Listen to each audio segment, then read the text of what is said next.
आपादमौलिपर्यन्तं गुरूणामाकृतिं स्मरेत् तेन विद्याः प्रणश्यन्ति सिद्ध्यन्ति च मनोरथाः। जलज्येष्ठनिभाकारं जगदीशपदाश्रयं जगतीतलविख्यातं जगन्नाथगुरुन् भजे। ಹರಿಕಥಾಮೃತಸಾರ ಗುರುಗಳ ಕರುಣದಿಂದ ಬನಿತು ಪೇಳುವೆ, ಪರಮ ಭಗವದ್ಭಕ್ತರು ಇದನ್ನು ಆದರದಿ ಕೇಳುವುದು.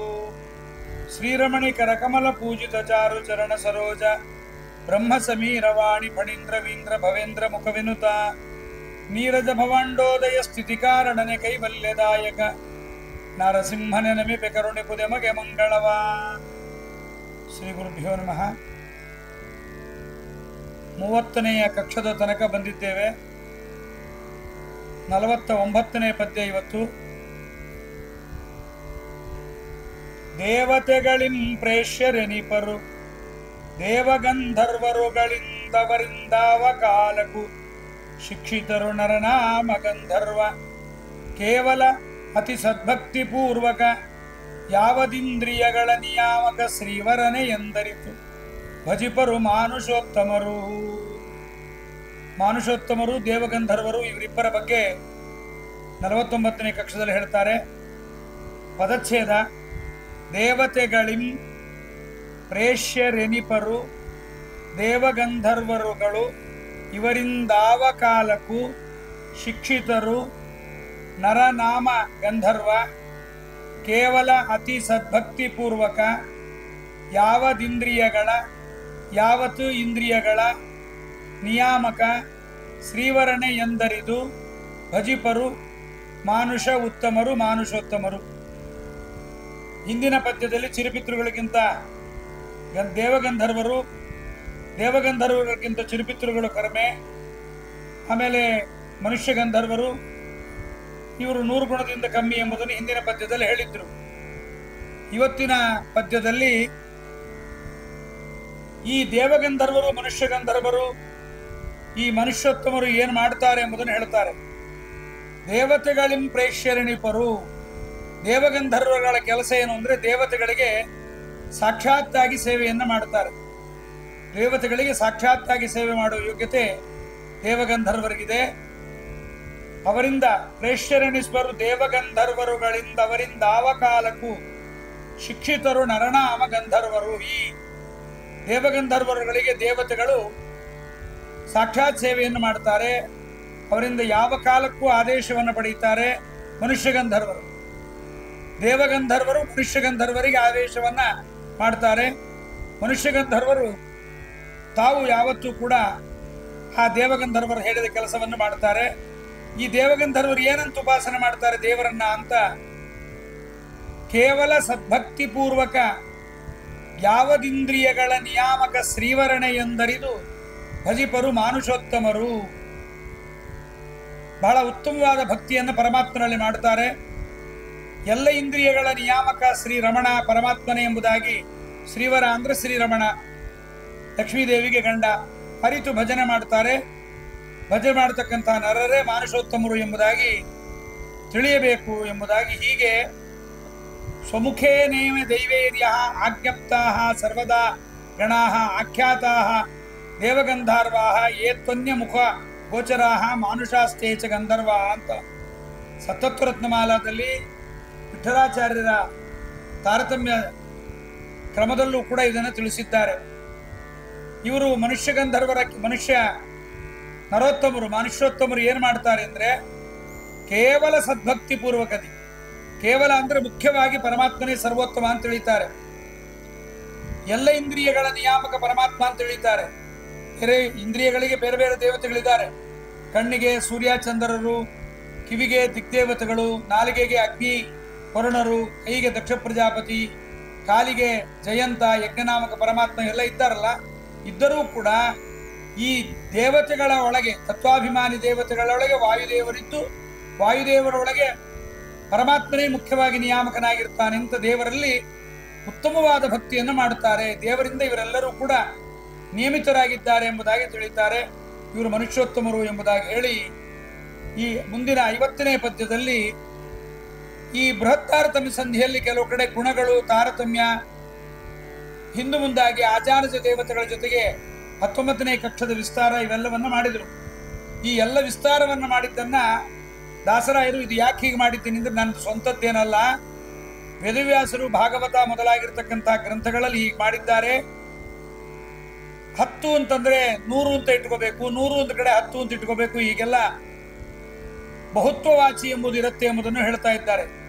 ಬಾದರಾಯಣ ಭಾಗವತ ಮೊದಲಾದ ಶಾಸ್ತ್ರಗಳಲ್ಲಿ ಬಹುವಿಧ ದ್ವಾದಶ ದಶ ಸುಪಂಚವಿಂಶತಿ ಶತಸಹಸ್ರಯುತ ಭೇದಗಳನ್ನು ಪೇಳಿದನು ಸ್ವೋತ್ತಮ ಆದಿತೇಯಾವೇಶ ಬಲದಿ ವಿರೋಧ ಚಿಂತಿಸ ಬಾರದಿದು ಸಾಧು ಜನಸಮ್ಮತವು. ಅವರಲ್ಲಿ ಉತ್ತಮ ದೇವತೆಗಳ ಆವೇಶ ಬಂದಾಗ ಗುಣಗಳು ಹೆಚ್ಚಾಗತ್ತೆ, ಕೆಲವೊಮ್ಮೆ ತಾರತಮ್ಯಗಳಲ್ಲಿ ವ್ಯತ್ಯಾಸ ಆಗತ್ತೆ. ನೋಡ್ರಿ, ಜಾಂಬವತಿ ಬಗ್ಗೆ ನಾವು ಕೇಳಿದ್ವಿ. ಜಾಂಬವತಿ ತಾರತಮ್ಯದಲ್ಲಿ ರಮಾದೇವಿ ಆವೇಶ ಇದ್ದಾಗ ಮೇಲ್ಗಡೆ ಕಕ್ಷಕ್ಕೆ ಬರ್ತಾಳೆ. ಹಾಗೆ ನಮ್ಮ ಪ್ರಹ್ಲಾದರಾಜರು 19ನೇ ಕಕ್ಷದಲ್ಲಿದ್ದರೂ ಕೂಡ ಅವರು 15ನೇ ಕಕ್ಷಕ್ಕೆ ಬರ್ತಾರೆ, ನಾರದ್ರ ಕೆಳಗೆ ಬರ್ತಾರೆ, ಭೃಗು ಅನಲ ಪ್ರಸೂತಿಗಳ ಜೊತೆಗೆ ಬರ್ತಾರೆ. ಹೀಗೆಲ್ಲ ಇರೋದರಿಂದ ಇದನ್ನ ಯಾಕೆ ಹೀಗೆ ಅಂದ್ರೆ ಅದಕ್ಕೆ ಹೇಳ್ತಾರೆ, ಎಷ್ಟು ಗುಣಗಳಿಂದ ಉತ್ತಮ ಅಥವಾ ಎಷ್ಟು ಗುಣಗಳಿಂದ ಅಧಮ ಎನ್ನುವುದಕ್ಕೆ ಉತ್ತರವಾಗಿ ಬಾದರಾಯಣರು ಅಂದ್ರೆ ವೇದವ್ಯಾಸ ದೇವರು ಭಾಗವತ ಮೊದಲಾದ ಶಾಸ್ತ್ರಗಳಲ್ಲಿ ಬಹುವಿಧವಾಗಿ 12, ದ್ವಾದಶ ಅಂದ್ರೆ 12, ದಶ ಅಂದ್ರೆ 10, ಸುಪಂಚವಿಂಶತಿ 25, ವಿಂಶತಿ ಪಂಚ, ವಿಂಶತಿ ಅಂದ್ರೆ 20, ಪಂಚ ಅಂದ್ರೆ 5, ಅಂಕಾನಾಂ ವಾಮತೋಗತಿ 25, 5 20 ಅಂತ ಮಾಡ್ಕೋಬಾರದು.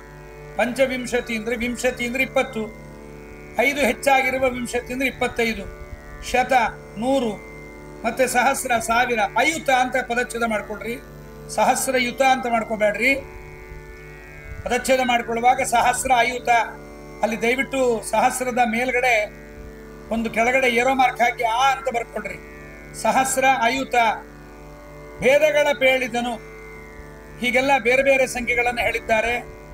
ತಮಗಿಂತ ಉತ್ತಮರಾಗಿರ್ತಕ್ಕಂಥ ದೇವತೆಗಳ ಆವೇಶ ಅವರಲ್ಲಿ ಬಂತು ಅಂದಾಗ ಇವೆಲ್ಲ ಕೂಡುತ್ತೆ.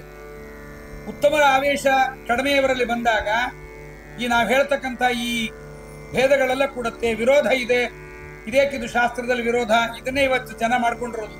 ಈ ಆಚಾರ ಒಂಥರ ಹೇಳ್ತಾರೆ, ಆ ಆಚಾರ ಒಂಥರ ಹೇಳ್ತಾರೆ ಅಂತ ಆಚಾರನ್ನ ಬೈತಾರೆ ಹೊರತು ಅದನ್ನು ಸರಿಯಾಗಿ ಅರ್ಥ ಮಾಡಿಕೊಳ್ಳಲಿಕ್ಕೆ ಅವರಿಗೆ ಬರೋದಿಲ್ಲ. ಅದಕ್ಕೆ ಸರಿಯಾದ ರೀತಿಯಲ್ಲಿ ಯೋಗ್ಯರ ಬಳಿಯಲ್ಲಿ ಅದನ್ನು ಕೇಳಬೇಕು. ಏನೋ ಒಬ್ಬರು ಆಚಾರ್ಯರು ಜನವಾರ ತೆಗೆದಿಟ್ಟು ಶ್ರಾದ್ದ ಮಾಡ್ರಿ ಅಂತ ಹೇಳ್ತಾರೆ ಆಚಾರ್ಯ, ಒಬ್ರು ಎಡಗಡೆಗೆ ಹಾಕೊಳ್ರಿ ಅಂತಾರೆ, ಒಬ್ರು ಬಲಗಡೆಗೆ ಹಾಕೊಳ್ರಿ ಅಂತಾರೆ. ಯಾರ ಮಾತು ಕೇಳಬೇಕು ಅಂತ ಆಚಾರ್ಯನ ಬೈದು ಬಿಡ್ತಾರೆ. ಖಂಡಿತ ಅದೆಲ್ಲ ಬಹಳ ತಪ್ಪು, ಹಾಗೆ ಮಾಡಬಾರ್ದು. ನಾವು ಯೋಗ್ಯರಾದ ಬಳಿಯಲ್ಲಿ ಕೇಳ್ತಾ ಇದ್ದೀವ ಅನ್ನೋದನ್ನ ಮೊದಲು ನಿಶ್ಚಯ ಮಾಡ್ಕೊಳ್ರಿ. ನಾವು ಕೇಳ್ತಾ ಇರೋರಿಗೆ ಶಾಸ್ತ್ರಜ್ಞಾನ ಇದೆಯಾ ಇಲ್ವಾ ಅನ್ನೋದನ್ನ ಮೊದಲು ತಿಳ್ಕೊಳ್ರಿ. ಅದಕ್ಕೆ ಗುಣತಾರತಮ್ಯದಲ್ಲಿ ಪರಸ್ಪರವಾಗಿ ಬರತಕ್ಕಂತಹ ವಿರೋಧವನ್ನ ವೇದವ್ಯಾಸ ದೇವರು ಹೇಳಿದ್ದಾರೆ, ಅದನ್ನೇ ನಾವು ಇಲ್ಲಿ ಹೇಳಿದ್ದೀವಿ ಎಂಬುದನ್ನ ಸ್ಪಷ್ಟ ಮಾಡ್ಕೊಳ್ರಿ. ನಾವು ಹೇಳ್ತಕ್ಕಂಥದ್ದು ಸ್ವತಂತ್ರವಲ್ಲ ಎಂಬುದನ್ನು ಜಗನ್ನಾಥದಾಸರು ಬಾದರಾಯಣ ಭಾಗವತ ಮೊದಲಾದ ಶಾಸ್ತ್ರಗಳಲ್ಲಿ ಬಹುವಿಧ ದ್ವಾದಶ ದಶ ಸುಪಂಚವಿಂಶತಿ ಶತಸಹಸ್ರ ಆಯುತ ಭೇದಗಳ ಪೇಳಿದನು ಸ್ವೋತ್ತಮ ತಮಗಿಂತ ಉತ್ತಮರಾದ ಆದಿತೇಯ ವೇಷ ಬಲದಿ. ಆದಿತೇಯರು ಅಂದ್ರೆ ದೇವತೆಗಳು. ಆದಿತೇಯ ದಿವಿಷದಾಹ ದೇವ ಅದಿತಿನಂದನಾಹ ಅಂತ ಆದಿತೇಯರ ಆವೇಶ ಬಲದಿ ವಿರೋಧ ಚಿಂತಿಸಬಾರದು, ಇದು ಸಾಧು ಜನ ಸಮ್ಮತವು ಎಂಬುದಾಗಿ ಹೇಳಿ ಕೊನೆಗೆ ಜಗನ್ನಾಥದಾಸರು ಒಂದು ಬಹಳ ಸುಂದರವಾದ ಮಾತನ್ನು ಹೇಳ್ತಾರೆ. ನಮಗೊಂದೊಮ್ಮೆ ಈ ಶಾಸ್ತ್ರಗಳನ್ನು ಓದ್ತಾ ಇರುವಾಗ, ಆಚಾರ ವಿಚಾರಗಳನ್ನು ಮಾಡ್ತಾ ಇರುವಾಗ, ಈ ಸಂಸಾರದ ದುಃಖದಿಂದ ನಮಗೆ ನಿರ್ಮುಕ್ತಿಯಾಗಿ ನಮಗೆ ದೇವರು ಮೋಕ್ಷ ಕೊಡ್ತಾನಾ ಇಲ್ವಾ? ನಮ್ಮ ಸಾಧನೆ ಅಲ್ಪ, ನಮ್ದೇನು ದೊಡ್ಡ ಸಾಧನೆ ಇರಲ್ಲ. ಬ್ರಹ್ಮದೇವರು, ವಾಯುದೇವರು, ಇಂದ್ರಕಾಮರು, ಗಂಧರ್ವಾದಿಗಳು, ಪುಷ್ಕರ, ಅಜಾನಜ ದೇವತೆಗಳು, ಶನೈಶ್ಚರ ಇವರೆಲ್ಲರ ಸಾಧನೆಯ ಮುಂದೆ ನಮ್ಮ ಸಾಧನೆ ಬಹಳ ಅಲ್ಪ. ನಮ್ಮ ಅಲ್ಪ ಸಾಧನೆಗೆ ದೇವರು ಒಲಿತಾನ? ನಾವು ಏನು ಸಾಧನೆ ಮಾಡಿದ್ರೆ ನಾವು ಮುಕ್ತಿಗೆ ಯೋಗ್ಯರು ಅಂತ ಆಗ್ತೀವಿ, ಎಲಿಜಿಬಲ್ ಫಾರ್ ಮುಕ್ತಿ. ನಾವು ಮುಕ್ತಿಗೆ ಎಲ್ಬಿಜರ ಆಗ್ತೀವಾ ಇಲ್ವಾ ಅನ್ನೋದಕ್ಕೆ ಜಗನ್ನಾಥ ದಾಸರು ಒಂದು ಸ್ಕೇಲ್ ಕೊಡ್ತಾ ಇದ್ದಾರೆ. 51ನೇ ಪದ್ಯದಲ್ಲಿ ಇವರು ಮುಕ್ತಿಗೆ ಯೋಗ್ಯರೆಂಬರು ಶ್ರವಣ ಮನನಾದಿಗಳ ಪರಮೋತ್ಸವದಿ ಮಾಡುತ್ತ ಕೇಳಿ ನಲಿಯುತ ಧರ್ಮ ಕಾಮಾರ್ಥ ತ್ರಿವಿಧ ಫಲಗಳಪೇಕ್ಷಿಸದೆ ಶ್ರೀ ಪವನ ಮುಖ ದೇವಾಂತರಾತ್ಮಕ ಪ್ರವರತಮ ಶಿಷ್ಟೇಷ್ಟದಾಯಕನೆಂದು ಸ್ಮರಿಸುವರು. ಈ ಲಕ್ಷಣ ಇದ್ರೆ ಅವರು ಮುಕ್ತಿಗೆ ಯೋಗ್ಯ ಅಂತ. ಎಷ್ಟೋ ಜನ್ಮದಲ್ಲಿ ಈ ಲಕ್ಷಣ ಇಲ್ಲದೆ ಇರಬಹುದು, ಈ ಜನ್ಮದಲ್ಲಿ ಬಂದಿದೆ, ಬರೋ ಜನ್ಮದಲ್ಲಿ ಇಲ್ಲದೆ ಇರಬಹುದು, ಹಿಂದಿನ ಜನ್ಮದಲ್ಲಿ ಇಲ್ಲದೆ ಇರಬಹುದು, ಅಥವಾ ಹಿಂದಿನ ಜನ್ಮದಲ್ಲಿ ಬಂದಿರಬಹುದು, ಈ ಜನ್ಮದಲ್ಲಿ ಇಲ್ಲದೆ ಇರಬಹುದು. ಒಟ್ಟಲ್ಲಿ ಸ್ವರೂಪದಲ್ಲಿ ಜ್ಞಾನ ಇರುತ್ತವರಿಗೆ ಕೆಲವು ಕಡೆ ತಿರೋಧಾನ ಆಗತ್ತೆ, ಮತ್ತೆ ಬರುತ್ತೆ, ಹೋಗೇ ಬಿಡುತ್ತೆ ಅಂತ ಅರ್ಥ ಅಲ್ಲ. ಹಾಗಾಗಿ ಇವರ ಬಗ್ಗೆ ಹೇಳ್ತಾರೆ, ಯಾರು ಮುಕ್ತಿಗೆ ಯೋಗ್ಯರು, ಮುಕ್ತಿಗೆ ಯೋಗ್ಯರು ಯಾರು ಅನ್ನೋದನ್ನು ಸಪ್ತತ್ವರತ್ನಮಾಲ ಮೊದಲಾದ ಗ್ರಂಥಗಳಲ್ಲಿ, ಚಾಂದೋಗ್ಯ ಭಾಷ್ಯಾದಿಗಳಲ್ಲಿ ಆಚಾರ್ಯ ಹೇಳಿದ್ದಾರೆ. ಅದನ್ನ ದಾಸರಂತಾರೆ, ಯಾರು ಇವರು ಮುಕ್ತಿಗೆ ಯೋಗ್ಯರೆಂಬರು. ಯಾರು? ಶ್ರೀಮದ್ ಆಚಾರ್ಯ ಅಂಬರು. ಶ್ರೀಮದ್ ಆಚಾರ್ಯ ಹೇಳ್ತಾ ಇದ್ದಾರೆ, ಯಾರ್ಯಾರು? ಶ್ರವಣ ಮನನಾದಿಗಳ ಪರಮೋತ್ಸವದಿ ಮಾಡುತ್ತಾ. ದೇವರ ಕಥೆಯನ್ನು ಕೇಳಲಿಕ್ಕೆ ಬೇಜಾರು ಬಂದ್ಬಿಡುತ್ತೆ. ಅಯ್ಯೋ ಬೇಡ, ಏನ್ ಕೇಳೋದು, ಏನೋ ಬೈದು ಬಿಡ್ತಾರೆ ಕೊನೆಗೆ ಉಪನ್ಯಾಸದಲ್ಲಿ, ಒಳ್ಳೆ ಮೂಡಲ್ಲಿದ್ವಿ ನಾವು ಬೈದು ಬಿಟ್ರು ಅಂತ. ಅಥವಾ ದೇವರ ಕಥೆ ಕೇಳಕ್ ಉತ್ಸವ ಇಲ್ಲ, ಏನೋ ಇದ್ದಷ್ಟೇ ಹೇಳೋದು. ಆಚಾರ್ಯ ಮಂಗಳಾರತಿ ಇಲ್ಲ, ನೀರಲ್ಲೇ ಮಾಡಿರೋದು, ಗಂಟೆ ಇಲ್ಲ, ಉದ್ಧರಣೆಲ್ಲೇ ಬಾರಸ್ರಿ ಅಂತ ಅನ್ನೋದು, ನೈವೇದ್ಯಕ್ಕೇನು ಇಲ್ಲ, ನೀರೇ ಇಡ್ರಿ ಅನ್ನೋದು. ಇದು ಉತ್ಸಾಹ ಇರ್ಬೇಕು, ದೇವರ ಕಥೆಯನ್ನು ಕೇಳಬೇಕು. ಅದಕ್ಕೆ ಜಗನ್ನಾಥ ದಾಸರು ಪರಮೋತ್ಸವದಿ ಕಿವಿಗೊಟ್ಟಾಲಿ ಪುದುಭೂಸುರರು ದಿನ ದಿನದಿ. ಮಗಳ ಮದುವೆಗೆ ಎಷ್ಟು ಉತ್ಸಾಹ ಇರುತ್ತೆ ನಮಗೆ. ಮಗಳ ಮದುವೆ ಮಾಡುವಾಗ ಬೀಗರನ್ನು ಉಪಚಾರ ಮಾಡೋದು, ಮಗಳನ್ನು ಚೆನ್ನಾಗಿ ನೋಡ್ಕೊಳ್ಳೋದು, ಅಳಿಯನ್ನು ನೋಡ್ಕೊಳ್ಳೋದು, ಎಷ್ಟು ನಾವು ಮಾಡ್ತೀವಿ. ಹಾಗೆ ಪರಮಾತ್ಮನ ಕಥೆಯನ್ನ ನಾವು ಪರಮೋತ್ಸವದಿ ಕಿವಿಗೊಟ್ಟಾಲಿಪುದು ಭೂಸುರರು ದಿನ ದಿನದಿಂದ ಕರುಣಾಸಂಧಿಯ ಮೊದಲಿಗೆ ಹೇಳ್ತಾರೆ. ಶ್ರವಣ ಮನಕಾನಂದವೀವುದು. ಯಾಕೆ ಶ್ರವಣ ಮಾಡಬೇಕು, ಪರಮೋತ್ಸವದಲ್ಲಿ ಮಾಡಬೇಕು ಅಂದ್ರೆ ಶ್ರವಣ ಮನಕಾನಂದವೀವುದು ಭವಜನಿತ ದುಃಖಗಳ ಕಳೆವುದು. ಸಂಸಾರದ ದುಃಖಗಳನ್ನು ಕಳೆಯುತ್ತಿದುವು. ಹೇಳ್ತಾರೆ ಆಚಾರ್ಯ, ನಿಮಗೂ ದುಃಖ ಇಲ್ವಾ? ಖಂಡಿತ ಇದೆ, ನಿಮ್ಮೆಲ್ಲರಿಗಿಂತ ಜಾಸ್ತಿ ನಮಗೂ ಇದೆ. ಮತ್ತೆ ಹಾಗಾದ್ರೆ ಹೋಗಿದ್ಯಾ? ಇಷ್ಟು ವರ್ಷ ಶ್ರವಣ ಮಾಡ್ತಾ ಇದ್ದೀರಿ, ಉಪನ್ಯಾಸ ಮಾಡ್ತಾ ಇದ್ದೀರಿ, ನಿಮಗಿದೆಯಾ ಇಲ್ವಾ? ಇದೆ. ಎಲ್ಲರೂ ದುಃಖಿಗಳೇ ಇಲ್ಲಿ. ಎಲ್ಲರ ಮನೆ ದೋಸೆನೂ ತೂತೆ, ಕೆಲವರ ಮನೆ ಹೆಂಚೆ ತೂತು. ಹಾಗಾಗಿ ಇಲ್ಲಿ ದುಃಖ ಇದ್ದೇ ಇದೆ. ಆದರೆ ದುಃಖ, ಈ ಸಾಂಸಾರಿಕ ದುಃಖಕ್ಕಿಂತ ದೊಡ್ಡ ದುಃಖ ಯಾವುದು ಅಂದ್ರೆ ಭಗವಂತನ ವಿಸ್ಮರಣೆಯೇ ದೊಡ್ಡ ದುಃಖ. ಭಗವಂತನ ವಿಸ್ಮರಣೆಯಿಂದ ದುಃಖ ಬರ್ತಾ ಇದೆ ಎಂಬುದನ್ನು ನಾವು ತಿಳಿಯಬೇಕು. ಅದಕ್ಕೋಸ್ಕರವಾಗಿ ಶ್ರವಣ ಮರಣಾದಿಗಳನ್ನ ಭವಜನಿತ ದುಃಖಗಳ ಕಳೆಯುವುದು ವಿವಿಧ ಭೋಗಗಳ ಇಹಪರಂಗಳಲ್ಲಿತ್ತು ಸಲಹುವುದು. ಇಹ ಮತ್ತು ಪರದಲ್ಲಿ, ಇಲ್ಲಿ ಮತ್ತು ಮೋಕ್ಷದಲ್ಲಿ ಎರಡೂ ಕಡೆಯಲ್ಲಿ ಕೊಡ್ತೇವೆ. ಅದಕ್ಕೆ ಇಹಪರಂಗಳಲ್ಲಿತ್ತು ಸಲಹುವುದು. ದೇವರ ಕಥೆ ಎಂತದ್ದಪ್ಪ ಅಂದ್ರೆ ಭುವನ ಪಾವನ ನೆನಿಪ ಲಕುಮೀಧವನ ಮಂಗಳ ಕಥೆ. ದೇವರ ಕಥೆ ಮಂಗಳ ಕಥೆ, ನಮ್ದೆಲ್ಲ ಅಮಂಗಳ ಕಥೆ. ನಾವು ಹೋದ ಮೇಲೆ ಒಂದು 5 ನಿಮಿಷ ಗುಣವಂತನಾಗಿದ್ದ, ಹಾಗಿದ್ದ, ಹೀಗಿದ್ದ ಅಂತ ಹೇಳ್ತಾರೆ ಹೊರತು ಇದ್ದಾಗ ಯಾರು ಸ್ತೋತ್ರ ಮಾಡಲ್ಲ, ಸ್ತೋತ್ರ ಮಾಡಿಸಿಕೊಳ್ಳುವ. ನಮ್ಮದೆಲ್ಲ ಪರಮಾತ್ಮನದು ಅಮೃತ ಕೀರ್ತಿ, ನಮ್ದು ಮೃತ ಕೀರ್ತಿ. ಚರಿತಂ ಅಮೃತ ಕೀರ್ತೇ ವರ್ಣಿತಂ ವ್ಯಾಸಪುತ್ರೈಹಿ ಜಗದಘಮಿದಲಂ ತದ್ಭಕ್ತ ಕರುಣಾವತಂಸಂ ಭಗವತಿ ಕೃತಚಿತ್ತ ಯಾತಿ ತತ್ಕ್ಷೇಮಧಾಮ ಅಂತನ್ನತ್ತೆ ಭಾಗವತ. ಪರಮಾತ್ಮನಲ್ಲಿ ಭಕ್ತಿಯನ್ನಿಟ್ಟು ಜಗತ್ತಿನ ಮಂಗಳಗಳನ್ನು ಕಳೆಯುತ್ತೆ. ಅದಕ್ಕೆ ಪರಮಾತ್ಮನ ಕಥೆ ತವ ಕಥಾಮೃತಂ ತಪ್ತ ಜೀವನಂ ಅಂತಾರೆ. ಆದ್ರಿಂದ ಶ್ರವಣ ಮರಣಾದಿಗಳನ್ನ ಪರಮೋತ್ಸವದಲ್ಲಿ ಮಾಡ್ತಾರೆ. ಎಲ್ಲ ಜೀವರು ಕೂಡ ಪರಮಾತ್ಮನ ಭೃತ್ಯರು ಅಂತಾರೆ. ಪರಮಾತ್ಮ ರಾಜನಂತೆ ಸ್ವಾಮಿ ಅಂತ ಹೇಳ್ತಾರೆ. ಇದು ಗುಣ, ಇದು ಗುಣ ಅವರಿಗೆ. ಬ್ರಹ್ಮಾದಿ ಜೀವರೆಲ್ಲರೂ ಪರಮಾತ್ಮನಿಗೆ ಸೇವಕರು ಅಂತ ಹೇಳ್ತಾರೆ. ಪರಮಾತ್ಮ ರಾಜನಂತೆ ಒಡೆಯ ಅಂತ ಹೇಳ್ತಾರೆ, ಇದು ಗುಣ. ಜೊತೆಗೆ ಪರಮಾತ್ಮ ಶ್ರೀ ಪವನ ಮುಖ ದೇವರಿಗೆ ಅಂತರಾತ್ಮ, ಇದನ್ನು ಒಪ್ಪೋದಿಲ್ಲ. ಹಿಂದಿನ ಪದ್ಯದಲ್ಲಿ ಹೇಳಿದ್ರಲ್ಲ, ಶ್ರೀ ಪವನ ಮುಖ ದೇವಾಂತರಾತ್ಮಕ. ಪರಮಾತ್ಮ ಮುಖ್ಯ ಪ್ರಾಣಾದಿ ಸಮಸ್ತ ತತ್ವಾಭಿಮಾನಿಗಳ ಒಳಗಡೆ ದೇವರಿದ್ದಾನೆ ಎನ್ನುವುದನ್ನು ಒಪ್ಪೋದಿಲ್ಲ. ನಾವು ರಾಜನ ಸಬಾರ್ಡಿನೇಟ್ಗಳು, ರಾಜ ದೊಡ್ಡವನು, ನಮ್ಮೊಳಗಿದ್ದಾನೆ ಅನ್ನೋದನ್ನು ಒಪ್ಪೋದಿಲ್ಲ. ಇದು ದೋಷ. ಮತ್ತೆ ಕೃತಿವಾಸ, ಕೃತಿವಾಸ ಅಂದ್ರೆ ಯಾರು? ರುದ್ರದೇವರು, ಬ್ರಹ್ಮ, ವಿಷ್ಣು, ಈ ಮೂರ್ತಿಗಳಲ್ಲಿ ಭಕ್ತಿ ಮಾಡ್ತಾರೆ. ತ್ರಿಮೂರ್ತಿಗಳಲ್ಲೂ ಭಕ್ತಿ ಮಾಡ್ತಾರೆ. ರುದ್ರದೇವರ ಗುಡಿಗೆ ಹೋಗ್ತಾರೆ, ಬ್ರಹ್ಮದೇವರನ್ನು ನಮಸ್ಕಾರ ಮಾಡ್ತಾರೆ, ಪರಮಾತ್ಮನ ಗುಡಿಗೂ ಹೋಗ್ತಾರೆ, ಬದ್ರಿಗೂ ಹೋಗ್ತಾರೆ, ಕೇದಾರನಾಥಕ್ಕೂ ಹೋಗ್ತಾರೆ, ಕಾಶಿಗೂ ಹೋಗ್ತಾರೆ, ಎಲ್ಲ ಕಡೆಗೂ ಹೋಗ್ತಾರೆ. ಇದು ಗುಣ. ಆದರೆ ಇವರ ಬಗ್ಗೆ ಇವರ ಜ್ಞಾನ ಹೇಗಿರುತ್ತೆ ಅಂದ್ರೆ ಇವರು 3 ಜನನು ಸಮಾನ ಅಂದ್ಬಿಡ್ತಾರೆ. ಇವರಲ್ಲಿ ತಾರತಮ್ಯವನ್ನು ಒಪ್ಪೋದಿಲ್ಲ. ತ್ರಿಮೂರ್ತಿಗಳಲ್ಲಿ ತಾರತಮ್ಯವಿಲ್ಲ, 3 ಜನ ಸಮಾನ ಅಂತ. ಹಾಗಲ್ಲ, ಶಾಸ್ತ್ರ ಹಾಗೆ ಹೇಳಿಲ್ಲ. 3 ಜನರ ಒಳಗಿರುವ ಪರಮಾತ್ಮನಲ್ಲಿ ಭೇದವಿಲ್ಲ. ಬ್ರಹ್ಮದೇವರೊಳಗಿರುವ ಬ್ರಹ್ಮಣಿ ಬ್ರಹ್ಮರೂಪೋಸು. ಅದಕ್ಕೆ ಜಗನ್ನಾಥದಾಸರು ಮೊದಲೇ ಹೇಳಿದ್ರು, ಜಗವನೆಲ್ಲವ ನಿರ್ಮಿಸುವ ನಾಲ್ಮೊಗನೊಳಗೆ ತಾನಿದ್ದು ಸಲಹುವ ಗಗನಕೇಶನುಳಿದ್ದು ಸಂಹರಿಸುವ ಲೋಕಗಳ ಸ್ವಗತ ಭೇದ ವಿವರ್ಜಿತನು. ಪರಮಾತ್ಮ ಸ್ವಗತ ಭೇದ ವಿವರ್ಜಿತ. ರುದ್ರದೇವರಲ್ಲಿರುವ ಪರಮಾತ್ಮನ ರೂಪ, ಬ್ರಹ್ಮದೇವರಲ್ಲಿರುವ ಪರಮಾತ್ಮನ ರೂಪಕ್ಕೆ ಭೇದ ಇಲ್ಲ ಪರಮಾತ್ಮನಿಗೆ. ಆದರೆ ವಾಣಿಪತಿಯಾದ ಬ್ರಹ್ಮ ಅಂದ್ರೆ ಸರಸ್ವತಿಪತಿಯಾದ ಬ್ರಹ್ಮ, ಪಾರ್ವತೀಪತಿಯಾದ ರುದ್ರ, ಇವರಿಬ್ಬರಿಗೂ ಭೇದ ಇದೆ. ಇವರಿಬ್ಬರೂ ಪರಮಾತ್ಮನಿಂದ ಭೇದವುಳ್ಳವರಾಗಿದ್ದಾರೆ. ಲಕ್ಷ್ಮೀಪತಿಯಿಂದ ಭಿನ್ನರು. ಲಕ್ಷ್ಮೀಪತಿ, ವಾಣಿಪತಿ, ಪಾರ್ವತೀಪತಿ 3 ಜನ ಒಬ್ಬರೇ ಅಲ್ಲ. ಗುರು ಬ್ರಹ್ಮ ಗುರು ವಿಷ್ಣು ಅದಷ್ಟೊಂದು ಸಮಂಜಸವಾಗುವುದಿಲ್ಲ. ಅದನ್ನ ತ್ರಿಮೂರ್ತಿಗಳಲ್ಲಿ ಭಕ್ತಿ ಮಾಡ್ತಾರೆ. ಈ ಗುಣ 3 ಜನರು ಸಮಾನ ಅಂತಾರೆ. ಯಾಕೆಂದ್ರೆ ವಿಷ್ಣು ಬ್ರಹ್ಮರುದ್ರರಿಗೆ ಅಂತರಾತ್ಮಕನಲ್ಲ ಅಂತಾರೆ, ಬ್ರಹ್ಮರುದ್ರರಲ್ಲಿ ಪರಮಾತ್ಮ ಇಲ್ಲ ಅಂತಾರೆ. ಆದ್ರೆ ಭಾಗವತ ಒಪ್ಪಲ್ಲ. ಭಾಗವತದಲ್ಲಿ ಬ್ರಹ್ಮದೇವರೇ ಹೇಳ್ತಾರೆ, ನನ್ನೊಳಗೆ ಭಗವಂತ ಕೂತು ಸೃಷ್ಟಿಯನ್ನ ಮಾಡುತ್ತಾನೆ, ಇದು ನನಗೆ ಗೊತ್ತು. ಬ್ರಹ್ಮಣಿ ಬ್ರಹ್ಮರೂಪೋಸೋ ಶಿವರೂಪಿ ಶಿವಸ್ಥಿತ. ನನ್ನೊಳಗೆ ಭಗವಂತ ಕೂತು ತಾನು ಸೃಷ್ಟಿಯಾದಿ ಕಾರ್ಯಗಳನ್ನು ಮಾಡುವುದು ನನ್ನ ಯೋಗ್ಯತೆ, ನನಗೇನು ಅಂತ ಗೊತ್ತು. ಅದನ್ನು ಅವರು ಒಪ್ಪಲ್ಲ, ಇದು ದೋಷ. ಜೊತೆಗೆ ಆ ರಾಮ ಕೃಷ್ಣ ಅವತಾರಗಳ ರೂಪಗಳನ್ನ ಇದೊಂದು ಅವತಾರ ಅಂತಾರೆ ಹೊರತು ಪರಮಾತ್ಮ ಸಾಕ್ಷಾತ್ ಅಂತ ತಿಳಿಯಲ್ಲ. ತುಂಬಾ ಡೀಪ್ ಜ್ಞಾನ ಇದು. ಇದನ್ನ ಅವರು ಒಪ್ಪೋದಿಲ್ಲ. ಆದರೆ ಅವತಾರಗಳಿಗೂ ಮನುಷ್ಯ ದುಃಖ ಮನುಷ್ಯರಿಗಿರುವಂತೆ ಸುಖ ದುಃಖ ಜನನ ಮರಣ ಇದು ಪರಮಾತ್ಮನಿಗಿರುತ್ತೆ ಎಂದು ತಿಳಿತಾರೆ. ದೇವರು ಹುಟ್ಟಿದ, ದೇವರು ಸತ್ತ, ಸರಿಯಾಗಿ ಪ್ರವಚನ ಕೇಳಲ್ಲ. ಪ್ರವಾಸಕ್ಕೆ ಹೋಗ್ತಾರೆ, ಕೃಷ್ಣ ದೇಹ ಬಿಟ್ಟ ಅಂತಾರೆ. ಇಲ್ಲಿ ದೇವರನ್ನು ಸುಟ್ಟಿದ್ದ ಜಾಗ ಅಂತಾರೆ. ದೇವರನ್ನು ಸುಡ್ಲಿಕ್ಕೆ ದೇವರ ಒರಿಜಿನಲ್ ದೇಹ ಯಾರ ಕೈಗೂ ಸಿಗಲ್ಲ ನಿಮಗೆ. ಛೇದ ಭೇದ ವಿಷಾದ ಕುಟಿಲ ಅಂತಾದಿ ಮಧ್ಯವಿದೂರ ದೇಹ. ಅದಕ್ಕೆ ಶುಕಾಚಾರ್ಯ ಹೇಳ್ತಾರೆ, ಪರೀಕ್ಷಿತ್ ರಾಜ ದೇವರು ದೇವಕ್ಕೆ ಪರಂಧಾಮಕ್ಕೆ ಹೋದ ಅಂದ್ರೆ ಹೇಗೆ ಹೋದ? ಅವನು ಒರಿಜಿನಲ್ ರೂಪದಿಂದಲೇ ಬಂದಿದ್ದ ಇಲ್ಲಿಗೆ, ಒರಿಜಿನಲ್ ರೂಪದಿಂದನೇ ಹೋದ. ಮೋಡದ ಮಧ್ಯದಲ್ಲಿ ಮಿಂಚು ಮರೆಯಾಗುವಂತೆ ಪರಮಾತ್ಮ ಮರೆಯಾದ ಎಂಬುದನ್ನು ನಾವು ತಿಳಿಯಬೇಕು. ಆದ್ರೆ ಅವರು ಅದನ್ನು ಒಪ್ಪಲ್ಲ. ಇದೆಲ್ಲ ಸರಿಯಾದ ಜ್ಞಾನ ಇರೋದಿಲ್ಲ. ದೇವರಿಗೂ ಸುಖ ಇದೆ, ದೇವರಿಗೂ ದುಃಖ ಇದೆ. ರಾಮ ಸೀತೆಯನ್ನು ಕಳ್ಕೊಂಡು ಅಳೋದನ್ನು ಕೇಳಿ ಇವರು ಅಳುತ್ತಾರೆ. ಕೃಷ್ಣನಿಗೆ ಹೆಣ್ಣಿನ ಸುಖ ಇರಲಿಲ್ಲ, ರುಕ್ಮಿಣಿ ದೇವಿ ಬಂದ ಮೇಲೆ ಸುಖ ಸಿಕ್ತು, ಗೋಪಿಕಾಸ್ತ್ರೀಯರಿಂದ ಸುಖಪಟ್ಟ. ಹೀಗೆಲ್ಲ ಮೋಹಕವಾದ ಭಾಗಗಳನ್ನು ಸರಿಯಾಗಿ ಅರ್ಥ ಮಾಡ್ಕೊಳ್ಳಲ್ಲ. ಹೀಗೆ ಪರಮಾತ್ಮನ ಬಗ್ಗೆ ಹೀಗೆ ತಿಳ್ಕೊಳ್ತಾರೆ, ಇದು ದೋಷ.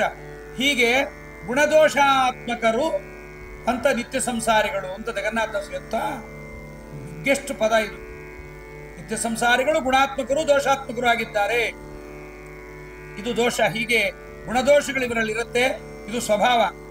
ಯಾಕೆಂದ್ರೆ ಅವ್ರು ಹಾಗೆ ಹೇಳ್ತಾರೆ, ಮುಕ್ತಿಯೋಗ್ಯರು ಕೇವಲ ಕದಾಚಿತ್ ಅಜ್ಞಾನದಿಂದ ಹಾಗೆ ಹೇಳಬಹುದು, ಮುಕ್ತಿಯೋಗ್ಯರಿಗೆ ಕದಾಚಿತ್ ಹಾಗೆ ಬರಬಹುದು ಎಂಬುದನ್ನ ಹೀಗೆ ಮುಕ್ತಿಯೋಗ್ಯರ ಲಕ್ಷಣ, ನಿತ್ಯ ಸಂಸಾರಿಗಳ ಲಕ್ಷಣ, ಎರಡನೇ ಹೇಳಿಗೆ ತಾಮಸರ ಲಕ್ಷಣ ಹೇಳ್ತಾರೆ. ನಾವು ತಿಳ್ಕೋಬೇಕಲ್ವಾ, ಭೂಮಿಯಲ್ಲಿ ನಮಗೆ ಅನೇಕ ಜನ ಸಂಪರ್ಕಕ್ಕೆ ಬರ್ತಾರೆ. ಸಂಪರ್ಕಕ್ಕೆ ಬಂದವರು ಏನೇನೋ ಮಾತಾಡ್ಬಿಡ್ತಾರೆ. ಅವ್ರು ದೊಡ್ಡವರಾಗಿರ್ಬೋದು, ತುಂಬಾ ದೊಡ್ಡ ಸ್ಥಾನದಲ್ಲಿ ಕೂತಿರ್ಬೋದು, ಸರಿಯಾದ ಜ್ಞಾನ ಇಲ್ದಿರ್ಬೋದು, ಮಾಸ್ ಅಟ್ರಾಕ್ಷನ್ ಇರುತ್ತೆ. ತುಂಬಾ ಜನ ಉಪನ್ಯಾಸ ಕೂತಿರ್ತಾರೆ, ಅವ್ರು ಹೇಳೋದನ್ನೆಲ್ಲ ಕೇಳ್ತಾರೆ, ಹೌದು ಅಂತಾರೆ. ಆದರೆ ಈ 3 ಜನರನ್ನ ನಾವು ತಿಳ್ಕೋಬೇಕು, ಸರಿಯಾದವರ ಬಳಿಯಲ್ಲೇ ಸ್ನೇಹವನ್ನ ಮಾಡಬೇಕು. ಮುಂದೆ ಹೇಳ್ತಾರೆ, ತಾರತಮ್ಯ ಜ್ಞಾನವಿಲ್ಲದೆ ಸೂರಿಗಳ ನಿಂದಿಸುತ್ತ ನಿತ್ಯದಿ ತೋರುತಿಪ್ಪರು ಸುಜನರೋ ಪಾದಿಯಳಿ ನರರೊಳಗೆ ಕ್ರೂರ ಕರ್ಮ ಆಸಕ್ತರಾಗಿ ಶರೀರ ಪೋಷಣಗೋಸುಗದಿ ಸಂಚಾರ ಮಾಡ್ಪರು ಅನ್ಯ ದೇವತೆ ನೀಚರ ಆಲಯದಿ. ಎಷ್ಟು ಶುದ್ಧವಾದ ಜ್ಞಾನ! ಹರಿಕಥಾಮೃತ ಸಾರ ಓದಿ ಇಷ್ಟು ಜ್ಞಾನವನ್ನು ಪಡ್ಕೋಬೇಕು. ಈ ಹರಿಕಥಾಮೃತ ಸಾರವನ್ನು ಓದಿಯೂ ಕೆಲವರು ಅನ್ಯ ದೇವತೆ ನೀಚರಾಲಯ ಹೋಗಿಬಿಡ್ತಾರೆ. ನೀಚ ದೇವಸ್ಥಾನಗಳಿಗೆಲ್ಲ ಹೋಗಿಬಿಡ್ತಾರೆ. ಅಯ್ಯಪ್ಪ, ಹೋಗಬಾರ್ದು ಅಂತ ನಾ ಹೇಳಲ್ಲ, ಎಲ್ಲಿಗೆ ನೀವು ಹೋಗ್ರಿ, ತಾರತಮ್ಯ ಜ್ಞಾನ ಇಟ್ಟುಕೊಡ್ರಿ. ಸರಿಯಾದ ಜ್ಞಾನ ಮಾಡಿಕೊಂಡು ಗೋಪಿಚಂದ್ರ ಮುದ್ರೆಗಳನ್ನು ಹೆಂಗಸರು ಗಂಡಸರು ಧಾರಣೆ ಮಾಡಿ ಪರಮಾತ್ಮನ ಭಕ್ತರನ್ನ ದ್ವೇಷ ಮಾಡದೆ ಇದನ್ನೆಲ್ಲ ಅಂತಾರೆ ನೋಡ್ರಿ. ತಾರತಮ್ಯ ಜ್ಞಾನವಿಲ್ಲದೆ ಯಾರು ಉತ್ತಮ ಯಾರು ಅಧಮ ಜ್ಞಾನ ಇಲ್ಲ. ತಾರತಮ್ಯ, ತರ ಮತ್ತು ತಮ, ದೊಡ್ಡವರು ಯಾರು ಚಿಕ್ಕವರು ಯಾರು ಅನ್ನೋದು ಗೊತ್ತಿಲ್ಲದೆ ದೊಡ್ಡವರನ್ನ ಚಿಕ್ಕವರಿಗೆ ಸಮಾನ ಮಾಡಿಬಿಡೋದು, ಚಿಕ್ಕವರನ್ನ ದೊಡ್ಡವರಿಗೆ ಸಮಾನ ಮಾಡಿಬಿಡೋದು. ಸೂರಿಗಳ ನಿಂದಿಸುತ್ತ ಜ್ಞಾನಿಗಳನ್ನು ನಿಂದನೆ ಮಾಡ್ತಾರೆ. ಏನ್ರಿ ಹೀಗೆಲ್ಲ ಹೇಳ್ತೀರಿ, ಎಲ್ಲ ಒಂದೇ ಅಲ್ವೇನ್ರಿ? ಎಲ್ಲ ಒಂದೇ ಆದ್ರೆ ಡ್ರೈವರ್ಗೆ ಹಾರ ಹಾಕ್ರಿ. ಕಾರಲ್ಲಿ ಬಂದವ್ರು ಇಬ್ರು ಒಂದೇ ಅಲ್ವಾ? ಮಿನಿಸ್ಟ್ರು ಬರ್ತಾನೆ, ಈ ಎಲ್ಲ ಗೋಳ್ ಮಾಡಿಟ್ಟಿದ್ದೆ ಈ ಮಿನಿಸ್ಟ್ರುಗಳು, ಈ ರಾಜಕಾರಣಿಗಳು. ಜಾತಿ ಭೇದ ಇಲ್ಲ, ಎಲ್ಲೂ ಭೇದ ಮಾಡಬಾರ್ದು. ಭೇದ ಮಾಡಬಾರ್ದು ಅಂತಂದ್ರೆ ನಿನ್ ಮಗಳ ಡ್ರೈವರ್ ಕೂಡ ಹಾಗಾರೆ ಉತ್ತಮನಿಗೆ ಯಾಕೆ ಕೊಡ್ಲಿಕ್ಕೆ ಆಗಲ್ಲ. ಜ್ಞಾನಿಗಳನ್ನು ಬೈತಾರೆ ನಿತ್ಯದಿ, ಆದ್ರೆ ಸಜ್ಜನರಂತೆ ಕಾಣಿಸ್ತಾರೆ ಮೇಲ್ನೋಟಕ್ಕೆ. ಇವ್ರು ನೋಡ್ಬಿಟ್ರೆ ದೊಡ್ಡ ಸಜ್ಜನರಂತೆ ಕಾಣಿಸ್ತಾರೆ. 2 ನಿಮಿಷ ಅವ್ರ ಜೊತೆಗೆ ಮಾತಾಡ್ಬಿಟ್ರೆ ಇವರಿಗೆ ತಾರತಮ್ಯ ಜ್ಞಾನ ಇಲ್ಲ, ಸರಿಯಾದ ಸ್ಪಷ್ಟವಾದ ಪಂಚಭೇದ ಜ್ಞಾನ ಇಲ್ಲ, ಶಾಸ್ತ್ರೋಕ್ತವಾದ ಜ್ಞಾನ ಇಲ್ಲ. ಬರೀ ಮೇಲ್ಗಡೆ ಅಟಾಟೋಪ ಭಯಂಕರವಾಗಿ ಮೇಲ್ಗಡೆ ನಾಮ ಮುದ್ರೆಗಳನ್ನು ಏನನ್ನ ಹಚ್ಕೊಂಡಿರ್ತಾರೆ, ಒಳಗಡೆ ಜ್ಞಾನ ಸ್ಫುಟವಾಗಿರೋದಿಲ್ಲ. ಅದರಂತಾರೆ ಕ್ರೂರ ಕರ್ಮಾಸಕ್ತರಾಗಿ ಕ್ರೂರವಾದ ಕರ್ಮಗಳನ್ನು ಮಾಡ್ತಾ ಇರ್ತಾರೆ. ಶರೀರ ಪೋಷಣೆಗೋಸುಗದಿ, ತಮ್ಮ ದೇಹದ ಪೋಷಣೆಗೋಸ್ಕರವಾಗಿ ಯಾವ್ದಾರು ಬೇರೆ ದೇವತೆ ಹೇಳಿದ್ರೆ ಆ ದೇವಸ್ಥಾನಕ್ಕೆ ಹೋಗ್ಬಿಡ್ತಾರೆ. ಎಲ್ಲಮ್ಮ ಏಕನಾಥಿ, ಯಾಕೆ ಹೋಗ್ಬಾರ್ದು ಆಚಾರ್ಯ? ಆ ದೇವರೇನು ತಪ್ಪು, ಈ ದೇವರೇನು ತಪ್ಪು ಅಂತ ಕಂಡ ದೇವಸ್ಥಾನಗಳಿಗೆ ಹೋಗ್ತಾರೆ. ಕಂಡ ದೇವರಿಗೆ ನಮಸ್ಕಾರ ಮಾಡ್ತಾರೆ. ಜೊತೆಗೆ ಅನ್ಯ ದೇವತೆ ನೀಚರಾಲಯದಿ, ಇತರ ದೇವತೆಗಳಲ್ಲಿ ನೀಚ ಜನರ ಜೊತೆಗೂ ಕೂಡ ಇವರು ಸಂಚಾರವನ್ನು ಮಾಡ್ತಾರೆ.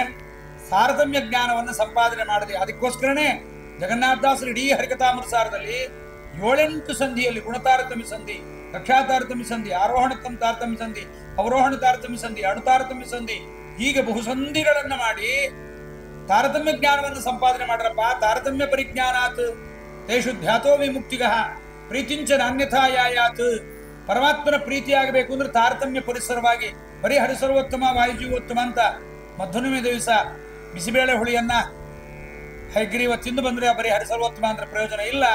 ತಾರತಮ್ಯ ಜ್ಞಾನ ತಿಳ್ಕೋಬೇಕು. ದೇವರು ಪೂಜೆ ಮಾಡುವಾಗ, ಗಣಪತಿ ಪೂಜೆ ಮಾಡುವಾಗ ಗಣಪತಿ ಮೊದಲು ಮಾಡಿಬಿಡ್ತಾರೆ. ಗಣೇಶ ಚತುರ್ಥಿ ದಿವಸ ವರಮಹಾಲಕ್ಷ್ಮಿ ಹಬ್ಬ ಬಂದ್ರೆ ಮೊದಲು ವರಮಹಾಲಕ್ಷ್ಮಿ ದೇವಿಗೆ ಮೊದಲು ಪೂಜೆ, ಲಕ್ಷ್ಮೀ ದೇವಿಗೆ. ಹೀಗೆ ಮಾಡಬಾರ್ದು. ಗಣಪತಿ ಎಲ್ಲಿ ಬರ್ತಾನೆ? 18ನೇ ಕಕ್ಷದಲ್ಲಿ ಬರ್ತಾನೆ. 18ನೇ ಕಕ್ಷಕ್ಕೆ ಗಣಪತಿ ಬರುವಾಗ ಎಲ್ಲ ದೇವತೆಗಳಿಗೆ ವೈಷ್ಣುದೇವ ಎಲ್ಲವನ್ನ ಮಾಡಿ ಮುಗಿಸಿ ಗಣಪತಿ ಪೂಜೆಯನ್ನು ಪ್ರಾರಂಭ ಮಾಡಬೇಕು. ಆ ತಾರತಮ್ಯ ಜ್ಞಾನ ಇಲ್ಲದೆ ಮನಬಂದಂತೆ ಮಾಡ್ತಾರೆ. ತಾರತಮ್ಯ ಜ್ಞಾನ ಇದ್ದವರನ್ನ ನಿಂದನೆ ಮಾಡ್ತಾರೆ. ಎಸ್ತಾನ್ ದ್ವೇಷ್ಟಿ ಸಮಾಂ ದ್ವೇಷ್ಟಿ. ಅದಕ್ಕೆ ಜಗನ್ನಾಥದಾಸರಂತಾರೆ, ನೀವು ಏನು ಮಾಡ್ರಿ ಬಿಡ್ರಿ, ಭಗವದ್ಭಕ್ತರನ್ನ ನಿಂದನೆ ಮಾಡಿದ್ರೆ ನಿಮ್ಮ ಸಾಧನೆ ಎಲ್ಲ ಔಟ್, ಉದೋಯ್ತು. ಅದಕ್ಕೆ ಜಗನ್ನಾಥದಾಸರಂತಾರೆ, ದರ ಸುದರ್ಶನ ಊರ್ಧ್ವ ಪುಂಡ್ರವ ಧರಿಸಿದವರಳು ಮತ್ಸರಿಸುವ ದೈತ್ಯ, ತಾಳ ತನ್ನವರಲ್ಲಿ ಮಾಡುವ ಹೇಳನವ ಹೆದ್ದೈವ. ದುರ್ಯೋಧನನ ಮನೆಗೆ ಬರಲ್ಲ ಅಂತ ಪರಮಾತ್ಮ, ಭೀಷ್ಮಾಚಾರ್ಯರ ಮನೆಗೆ ಬರಲ್ಲ ಅಂತ ದ್ರೋಣಾಚಾರ್ಯ ಕೇಳಿದ್ರು. ನಾ ದೊಡ್ಡಾಚಾರ್ಯರು, ದ್ರೋಣಾಚಾರ್ಯ ಬಾರೋ ಕೃಷ್ಣ, ನಮ್ಮ ಮನೆಗೆ ಬ್ರಾಹ್ಮಣರು, ನಮ್ಮನೇಲಿ ಊಟ ಮಾಡ್ಲಿಕ್ಕೆ ಬಾರೋ ಅಂತ. ಬರಲ್ಲ ಅಂದ. ಯಾಕೆ ಬರಲ್ಲ? ನಾವೇನ್ ನಿನ್ನನ್ನು ದ್ವೇಷ ಮಾಡಲ್ವಲ್ಲ ಅಂದ್ರು ದ್ರೋಣಾಚಾರ್ಯರು ಭೀಷ್ಮಾಚಾರ್ಯರು.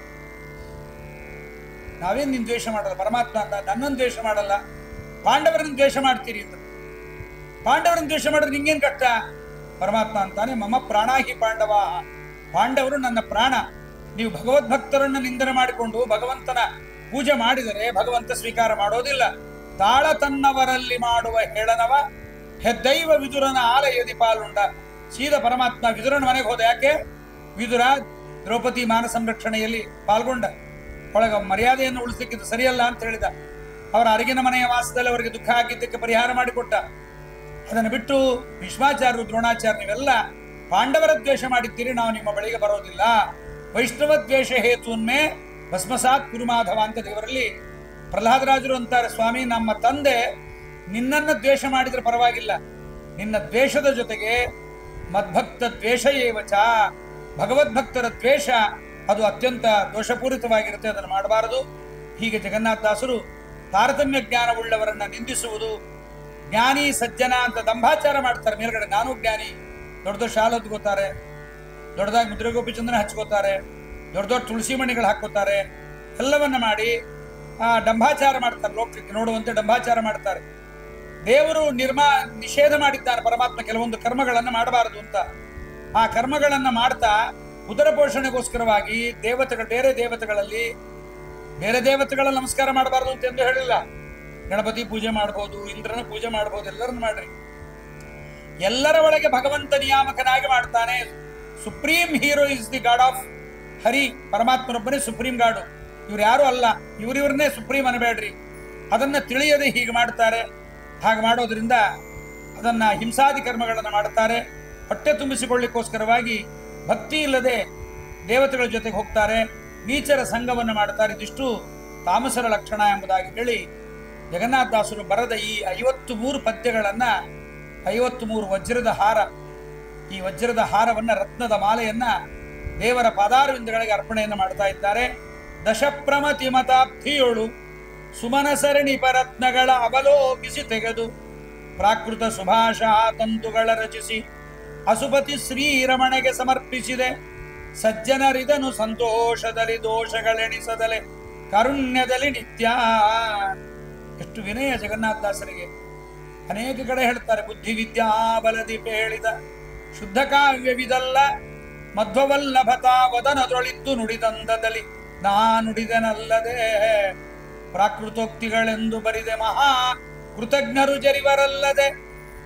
ಭಾಸ್ಕರನ ಮಂಡಲವ ಕಂಡು ನಮಸ್ಕರಿಸದೆ ತಸ್ಕರನು ನಿಂದಿಸಲೇನಹುದು. ಕನ್ನಡ ಮೀಡಿಯಂ ಅಲ್ಲಿ ಓದದೇ ಇದ್ರೆ, ಕನ್ನಡದ ಪದ್ಯಗಳ ಜ್ಞಾನ ಇಲ್ಲದೆ ಇದ್ರೆ ಸೆಂಟ್ ಜಾನ್ಸ್ ಹೋದವ್ರಿಗೆ ಇದೇನು ಅರ್ಥ ಆಗಲ್ಲ. ಜಗನ್ನಾಥದಾಸರ ಮಾತು ಅಂದ್ರೆ ತುಂಬಾ ಬಹಳಷ್ಟು ಸಂಸ್ಕೃತ ಶಬ್ದಗಳ ಭೂಯಿಷ್ಠವಾದದ್ದು. ದಾಸರಂತಾರೆ, ದಶಪ್ರಮತಿ, ದಶ ಅಂದ್ರೆ ಪೂರ್ಣ, ಪ್ರಮತಿ ಅಂದ್ರೆ ಪ್ರಜ್ಞಾ, ಜ್ಞಾನ. ಪೂರ್ಣ ಪ್ರಜ್ಞರ ಮತಾಬ್ಧಿಯೊಳಗೆ ಶ್ರೀಮದ್ ಆಚಾರ್ಯರ ಮತವೆಂಬತಕ್ಕಂತಹ ಸಮುದ್ರದಲ್ಲಿ ದೇವತೆಗಳ ತಾರತಮ್ಯ ಎಂಬತಕ್ಕಂತಹ ರತ್ನಗಳನ್ನ ತೆಗೆದು ನಾನೇನ್ ಮಾಡಿದ್ದೀನಿ, ಕನ್ನಡದ ದಾರದಲ್ಲಿ ಕೊಣಿಸಿದ್ದೀನಿ ಅಷ್ಟೇ. ಹಾರ ನೋಡ್ರಿ, ದಯವಿಟ್ಟು ಒಳಗಿದ್ದ ದಾರ ನೋಡ್ಬೇಡಿ. ಅದಕ್ಕೆ ಅಂತಾರೆ ವಾದಿರಾಜರ ಮಾತಿದು, ಅಕೌಶಲೇನ ಗ್ರಥಿತೇತಿ ಜಾತಿ ಪ್ರಸೂನ ಮಾಲಾ ಅಂಕಿ ಮುಸಂತ್ಯ ಜಂತಿ. ಜಾಜಿ ಮಲ್ಲಿಗೆ ವರ್ಷದ 12 ತಿಂಗಳಲ್ಲಿ ಸಿಗಲ್ಲ, ಯಾವಾಗ್ಲೂ ಸಿಗತ್ತೆ. ಸಿಕ್ಕದ್ದನ್ನ ದಪ್ಪ ದಾರ ಹಾಕಿದ್ದಾರೆ, ಸೊಟ್ಟಪಟ್ಟ ಕಟ್ಟಿದ್ದಾರೆ ಅಂತನ್ನಲ್ಲ. ಹೂವದ ವಾಸನೆಗೆ, ಹೂವದ ಆ ಒಂದು ಬಣ್ಣಕ್ಕೆ ಮಾರು ಹೋಗಿ ಅದನ್ನು ತೋಳ್ತೀವಿ. ಕಟ್ಟುವವನು ಚೆನ್ನಾಗಿಲ್ಲ, ಅವನ ಕೈ ಚೆನ್ನಾಗಿಲ್ಲ, ಕಾಲು ಚೆನ್ನಾಗಿಲ್ಲ ಅನ್ನಲ್ಲ. ವಾದರಾಜರಂತಾರೆ, ನಾನು ರತ್ನಗಳನ್ನ ಕಟ್ಟಿದವನು, ಕಟ್ಟಿದ ದಾರ ಭಾಷೆ. ಭಾಷೆಯನ್ನ ಯಾಕೆ ನೋಡ್ತೀರಿ, ಕನ್ನಡ ಭಾಷೆಯನ್ನ? ಆದ್ರಿಂದ ಈ ರತ್ನಮಾಲೆ ಮಾಡಿದ್ದೀನಿ, ಭಾಷಾ ಸೂತ್ರದಲ್ಲಿ ಪೋಣಿಸಿದ್ದೀನಿ. ಈ ರತ್ನಮಾಲೆಯನ್ನ ಬೇರೆ ಯಾರಿಗೂ ಕೊರಳಿಗೂ ಹಾಕಿಲ್ಲ. ರತ್ನಮಾಲೆಯನ್ನ ಪ್ರಾಣಪತಿ ಶ್ರೀ ರಮಣೆಗೆ, ಮುಖ್ಯ ಪ್ರಾಣದೇವರಿಗೆ, ಒಡೆಯನಾದ ಲಕ್ಷ್ಮೀದೇವಿಯ ಗಂಡನಾದ ಪರಮಾತ್ಮನಿಗೆ ಇದನ್ನ ಪ್ರಾಕೃತ ಸುಭಾಷಾ ತಂತುಗಳ ರಚಿಸಿ ಹಸುಪತಿ ಶ್ರೀರಮಣಗೆ ಸಮರ್ಪಿಸಿದ. ಸಜ್ಜನರು ಇದನ್ನು ಸಂತೋಷದಲ್ಲಿ ದೋಷಗಳೆಣಿಸದಲೆ ಕಾರುಣ್ಯದಲ್ಲಿ ನಿತ್ಯ. ಇದನ್ನ ದಯವಿಟ್ಟು ನೀವು ತಗೊಳ್ರಿ ಸಜ್ಜನರು. ದೋಷ ಎಲ್ಲಿಲ್ರಿ? ವಾದರಾಜರು ಒಂದು ಮಾತಂತಾರೆ, ದೋಷ ಎಲ್ಲಿಲ್ಲ? ಲಕ್ಷ್ಮೀದೇವಿಯಲ್ಲಿ ದೋಷ ಇಲ್ವಾ? ನಮ್ಮನೇಲಿ ಇರೋದೇ ಇಲ್ಲ, ಓಡೋಗ್ಬಿಡ್ತಾಳೆ. ಲಕ್ಷ್ಮೀದೇವಿಯಲ್ಲಿರಷ್ಟು ಚಾಂಚಲ್ಯ ಯಾರಲ್ಲೂ ಇಲ್ಲ. ಬೇಡ ಅಂತಾರೆ ಯಾರು? ನೀವು ಹೀಗೆ ದೋಷ ಇದೆ ಅಂತ ಬಿಡ್ತಾ ಹೋಗ್ಬಿಟ್ರೆ ನಿಮ್ಗೆ ಒಳ್ಳೆ ವಸ್ತು ಸಿಗೋದೇ ಇಲ್ಲ. ದೋಷಗಳನ್ನೇ ನೋಡಬೇಡ್ರಿ, ಗುಣವನ್ನ ನೋಡ್ರಿ, ನೀವು ಗುಣವಂತರಾಗ್ತೀರಿ. ದೋಷವನ್ನೇ ನೋಡಿದ್ರೆ ದೋಷವಂತರಾಗ್ತೀರಿ. ಹಾಗಾಗಿ ದೋಷಗಳನ್ನ ಎಣಿಸದೆ ಅಂತಾರೆ ದಾಸರಾಯರು. ನೋಡ್ರಿ ಎಷ್ಟು ಕಾರುಣ್ಯ. ನಮಗೊಂದೆರಡು ಪದ್ಯ ಬಂದುಬಿಟ್ರೆ ಹರಿಕಥಾಂಸಾರದ್ದು ಅಹಂಕಾರ ಪಡ್ತೇವೆ, ದುರಹಂಕಾರ ಬರುತ್ತೆ. ಕಂಡವ್ರನ್ನೆಲ್ಲ ಕೇಳ್ತೀವಿ, ಆಚಾರ್ಯ ನಿಮ್ಗೆ ಗೊತ್ತಾ, ಈ ಅರ್ಥ ಗೊತ್ತಾ? ಪಾಪ ಅವ್ರು ನೋಡಿರಲ್ಲ, ನೋಡಿಲ್ಲದ ಮಾತ್ರಕ್ಕೆ ಅವ್ರು ದೊಡ್ಡ ಜ್ಞಾನಿಗಳಲ್ಲ ಅಂತೇನಲ್ಲ. ಹಾಗಾಗಿ ಅಂಥವ್ರನ್ನ ಮಾಡ್ಕೋಬಾರ್ದು, ನಿಂದನೆ ಮಾಡಬಾರ್ದು. ದೋಷಗಳನ್ನ ನೋಡದೆ ಇದನ್ನ ಮಾಡ್ರಿ ಇಂಥ ಕಾರುಣ್ಯದಲ್ಲಿ ಕೇಳ್ತಾರೆ. ಕೊನೆಗೆ ಜಗನ್ನಾಥದಾಸರು ಹರಿಕಥಾಮೃತ ಸಾರದ 53 ಪದ್ಯ ವಿಸ್ತಾರವಾಗಿ ತಾರತಮ್ಯ, ಅಂಶ, ಆವೇಶ ಇಷ್ಟು ಹೇಳಿಬಿಟ್ಟೆ ನಿಮಗೆ ಪಾಪ ತಲೆಯಲ್ಲಿ ಉಳಿಯತ್ತೋ ಇಲ್ವೋ ಅಂಥೇಳಿ 2 ಪದ್ಯದಲ್ಲಿ ಇಡೀ 32 ಕಕ್ಷಾ ತಾರತಮ್ಯವನ್ನು ಸಂಗ್ರಹವಾಗಿ ಇವೆರಡು ಪದ್ಯ ಹೇಳ್ಕೊಂಡ್ಬಿಟ್ರೆ ದಿನವೂ ಕೂಡ ಇಡೀ ಬೃಹತ್ ತಾರತಮ್ಯ ಸಂಧಿಯನ್ನು ಹೇಳಿದ ಪುಣ್ಯ. ಅವರು ಒಂದೊಂದು ಸಂಧಿಗೂ ಹೀಗೆ ಹೇಳ್ತಾರೆ, 3 ಕಾಲಗಳಲ್ಲಿ ತುತಿಸೆ ಶರೀರವಾಂಗ್ಮನ ಶುದ್ಧಿ ಮಾಡ್ಬೋದು. ಕಕ್ಷಾ ತಾರತಮ್ಯ ಸಂಧಿಯಲ್ಲಿ ಜಗನ್ನಾಥದಾಸರಂತಾರೆ, 3 ಹೊತ್ತು ಯಾರು ತಾರತಮ್ಯವನ್ನ ಪಾರಾಯಣ ಮಾಡ್ತಾರೆ, ರಾಜಭಯ, ಚಕ್ರಭಯ, ನಕ್ರಭಯ, ನಕ್ರ ಚಮೂರ ಭಯ ಎಂದೆಂದು ಸಂಭವಿಸದು. ಇವ್ರಿಗೆ ಯಾವ ಭಯವೂ ಆಗಲ್ಲ ಅಂತಹದ್ದು ಹರಿಕಥಾಮೃತ ಸಾರ ಅಂತ. ಅದಕ್ಕೆ ಇಡೀ ತಾರತಮ್ಯವನ್ನು ಹೇಳ್ತಾರೆ ನೋಡ್ರಿ. ಎಲ್ಲರೂ ಕಾಮ ಹಾಕೊಂಡು ಹೋಗ್ರಿ, ಒಂದೊಂದು ಮುಗಿದೋಗ್ಬಿಡುತ್ತಲ್ಲ ಅಲ್ಲಿಗೆ. ನಿರುಪಮ ಶ್ರೀ ವಿಷ್ಣು 1ನೇ ಕಕ್ಷ, ಲಕುಮಿ 2ನೇ ಕಕ್ಷ, ಸರಸಿಜೋದ್ಭವ ವಾಯು 3, ವಾಣಿ ಸರಸ್ವತಿ ಅಲ್ಲಿ ಭಾರತಿನೂ ಬರ್ತಾಳೆ 4ನೇ ಕಕ್ಷ, ಗರುಡ ಅನ್ನೋದ್ರಿಂದ ಗರುಡ ಶೇಷ ರುದ್ರರು, ಷಣ್ಮಹಿಷಿಯರು 1 ಕಕ್ಷ ಮುಗಿದೋಯ್ತು, ಪಾರ್ವತಿ ಸೌಪರ್ಣಿ ವಾರುಣಿ ಪಾರ್ವತಿ, ಶಕ್ರ ಸ್ಮರ ಪ್ರಾಣ, ಇಂದ್ರ ಕಾಮ, ಸ್ಮರ ಅಂದ್ರೆ ಅಹಂಕಾರಿಕ ನಮ್ಮ ಕಾಮ, ಪ್ರಾಣ ಅಂದ್ರೆ ಅಹಂಕಾರಿಕ ಪ್ರಾಣ. ಮುಂದೆ ಹೋಗ್ತಾರೆ ಗುರು ಬೃಹಸ್ಪತಿ, ದೇವಗುರುವಾಗಿರ್ತಕ್ಕಂಥ ಬೃಹಸ್ಪತಿ ಆಚಾರ್ಯರು ಕೇಳಿದ್ದೀರಿ. ಈ ಪದ್ಯದ ಎರಡರ ಮೇಲೂ ಒಂದೊಂದು 1 2 3 4 5 ಅಂತ ಹಾಕೊಂಡ್ಬಿಟ್ರೆ ಎಷ್ಟು ಕಕ್ಷಾ ಹೇಳಿದ್ವಿ ಅಂತ ಗೊತ್ತಾಗತ್ತೆ. ಗುರು ಬೃಹಸ್ಪತಿ, ಅದಾದ ಮೇಲೆ ದೇವಗುರು ಬೃಹಸ್ಪತಿ ಆಚಾರ್ಯರು. ಪ್ರವಾಹ ಸೂರ್ಯ ಅನ್ನೋದ್ರಿಂದ ಚಂದ್ರ. ವರುಣ 13ನೇ ಕಕ್ಷಕ್ಕೆ ಬಂದ್ರು. ನಾರದ 14ನೇ ಕಕ್ಷ. ವನ್ಹಿ ಭೃಗು ಅನಲ ಪ್ರಸೂತಿ 15ನೇ ಕಕ್ಷ. ಅಂಗೀರಸ ಮುಂದಾದ ಸಪ್ತರ್ಷಿಗಳು. ವರುಣ ನಾರದ ವನ್ನಿ ಸಪ್ತಾಂಗಿರರು. ಮಿತ್ರ ಗಣೇಶ 18ನೇ ಕಕ್ಷಕ್ಕೆ ಬಂದಾಯ್ತು. ಪೃಥು ಗಂಗಾ ಸ್ವಾಹ ಬುಧನು 23ನೇ ಕಕ್ಷಕ್ಕೆ ಬಂದ್ಬಿಟ್ರು.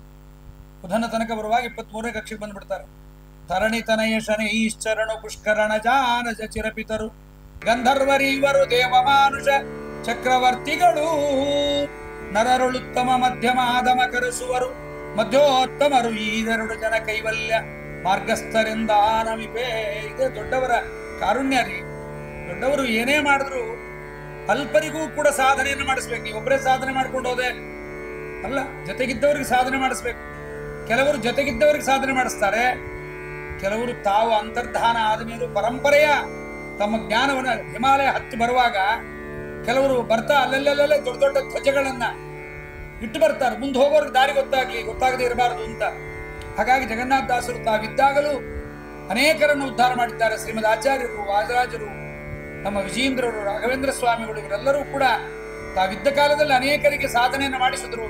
ತಮ್ಮ ನಂತರದಲ್ಲೂ ಇವತ್ತು ಸಾಧನೆಗೆ ವಿಘ್ನ ಬರಬಾರದು, ನಮ್ಮ ಸೇವೆ ಮಾಡ್ರಿ ಅಂತ ವಾದರಾಜರು, ರಾಘವೇಂದ್ರ ಸ್ವಾಮಿಗಳು, ವಿಜಯೇಂದ್ರರು ಇವರೆಲ್ಲ ಮಹಾಮಹಾ ರಘೋತ್ತಮರು ಮೊದಲಾಗಿರ್ತಕ್ಕಂಥ ಮಹಾಮಹಾಜ್ಞಾನಿಗಳೆಲ್ಲರೂ ಕೂಡ ತಾವು ಸಾಧನೆಗೋಸ್ಕರವಾಗಿ ನಿಂತಿದ್ದಾರೆ. ಹಾಗಾಗಿ ಇವರೆಲ್ಲರೂ ಮುಕ್ತಿಯೋಗ್ಯರು. ಈರೆರಡು ಜನ ಅಂತ ಕೈವಲ್ಯ ಮಾರ್ಗಸ್ಥರು, ಮೋಕ್ಷ ಮಾರ್ಗದಲ್ಲಿರೋರು ಅಂತ ನಾನು ಅವರಿಗೆ ನಮಸ್ಕಾರವನ್ನು ಮಾಡ್ತೀನಿ ಅಂತ ಹೇಳಿ 57ನೇ ಪದ್ಯದಲ್ಲಿ ಬೃಹತ್ತಾರತಮ್ಯ ಸಂಧಿಗೆ ಫಲಶ್ರುತಿಯನ್ನು ಹೇಳ್ತಾರೆ. ರೋಚನಾರ್ಥಂ ಫಲಶ್ರುತಿ. ಮಗುವಿಗಂತಾರೆ, ನೋಡಲ್ಲಿ ಚಾಕ್ಲೇಟ್ ಇದೆ, ಬೆಲ್ಲ ಇದೆ, ನೀ ಊಟ ಮಾಡಿದ್ರೆ ಅದನ್ನು ಕೊಡ್ತೀನಿ. ಬೊಂಬೆ ಇದೆ, ಅದನ್ನು ಕೊಡ್ತೀನಿ. ನಿಂಗೆ ಗೇಮ್ಸ್ ಆಡಕ್ಕೆ ಮೊಬೈಲ್ ಕೊಡ್ತೀನಿ. ಅದೇ ಮುಖ್ಯ ಅಲ್ಲ. ರೋಚನಾರ್ಥಂ ಫಲಶ್ರುತಿ. ನಮಗೆ ಅದರಲ್ಲಿ ಅಭಿರುಚಿ ಬರಬೇಕು. ಅಭಿರುಚಿ ಬರ್ಲಿಕ್ಕಾಗಿ ರಾಯರ ಮೊದಲು ಕರೆಸ್ಕೋತಾರೆ. ರಾಯರ ಬಳಿಗೆ ಬರಬೇಕು, ರಾಯರನ್ನು ಕೇಳಬೇಕು, ಏನೋ ಹೋಗ್ಬೇಕು ಅಂತ. ಬರ್ತಾ ಬರ್ತಾ ರಾಯರ ಹತ್ರ ಬಂದಾಗ ಗೊತ್ತಾಗತ್ತೆ ಇದೆಲ್ಲ ಕೇಳಬಾರ್ದು. ಹರಿಪಾದ ಕಂಜರಿ ಶೇವಣ ಲಬ್ಧ ಸಮಸ್ತ ಸಂಪತ್ತು. ರಾಯರೇ, ನಮಗೂ ಸಂಸಾರ ಸಾಕಾಗಿದೆ, ನಿಮ್ಮಂತೆ ಸುಖವಾಗಿರುವಂತಹದ್ದು ಏನಾರು ಹೇಳ್ಕೊಟ್ಟಿದ್ರೆ ಶ್ರೀಮದ್ ಆಚಾರ್ಯ ಶಾಸ್ತ್ರ ಓದ್ರಿ. ತವ ಸಂಕೀರ್ತನಂ ವೇದ ಶಾಸ್ತ್ರಾರ್ಥ ಜ್ಞಾನ ಸಿದ್ಧಯ್ಯ ಅಂತ ರಾಯರ ಕೊನೆಗೆ ಅಪ್ಪಣಾಚಾರ್ಯ ಹೇಳದಂತೆ ಮಾಡಿಕೊಡ್ದು. ಈಗೆಲ್ಲ ಜ್ಞಾನಿಗಳೆಲ್ಲ ಹೀಗೆ ಜಗನ್ನಾಥದಾಸರು 57ನೇ ಪದ್ಯದಲ್ಲಿ ಸಾರಭಕ್ತಿ ಜ್ಞಾನದಿ ಬೃಹತ್ ತಾರತಮ್ಯವನರಿತು ಪಠಿಸುವ ಸೂರಿಗಳಿಗನುದಿನದಿ